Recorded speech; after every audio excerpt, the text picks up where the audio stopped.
Hi, it's Lou Theodore, and this is day 29 of 100 videos in 100 days.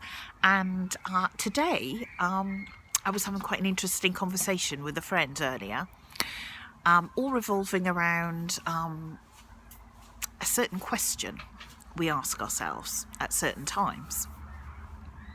And I've got some pretty strong views on this because I ask myself this very question a lot in different periods of my life, and I just wish that I had realised sooner how useless and futile this question is, because I could have moved on so much faster. So the question that we sometimes find ourselves asking is, why me? And the first thing I realised about this is, and I was actually quite embarrassed when I realised this, by asking why me, you are making a situation all about you. Bit like saying, well, life shouldn't work that way for me. And we all know that life works its own way.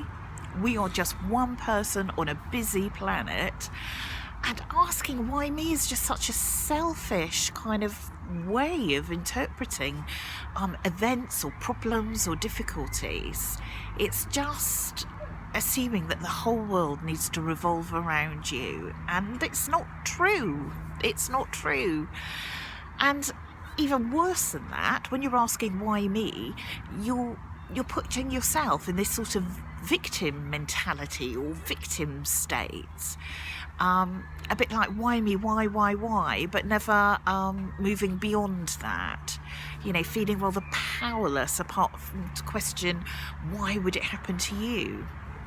And feeling like a victim is rotten and it doesn't help you and, you know, serves no purpose. So that's the second thing.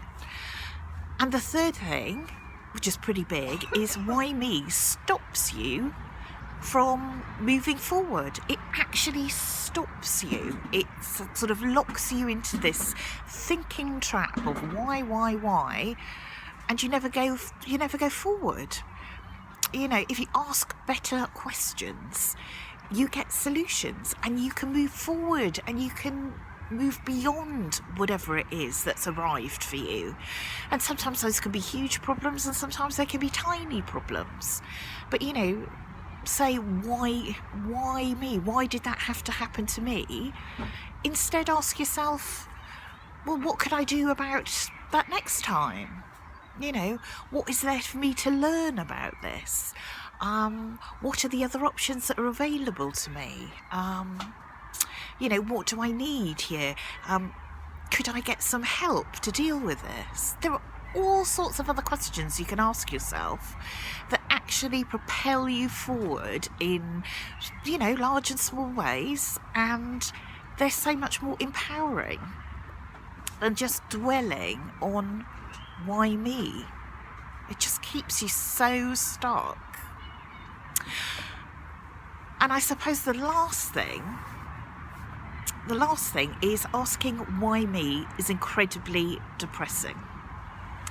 It's a fairly selfish sort of standpoint, or a sort of selfish worldview, isn't it? Why me? It shouldn't happen to me. But it's also just takes you into overthinking. And that's never a good thing. Says somebody who's got a very thinky mind. Overthinking is never a good thing. And it's just such a depressing viewpoint. And by simply accepting that life isn't all about you, and if that's your expectation of life, you're going to be sorely disappointed. You know, it isn't about you, and actually that's amazing because it opens up loads more possibilities. So let's jettison that. Let's forget the victim and let's empower ourselves to do something about the situation that's caused us to kind of revert to why me in the first place. You know, just ask better questions and you can move forward, and that terrible why me scenario that prompted you to ask that question in the first place, it can change really quickly. So those are my thoughts, day 29, and I hope you're having a good day.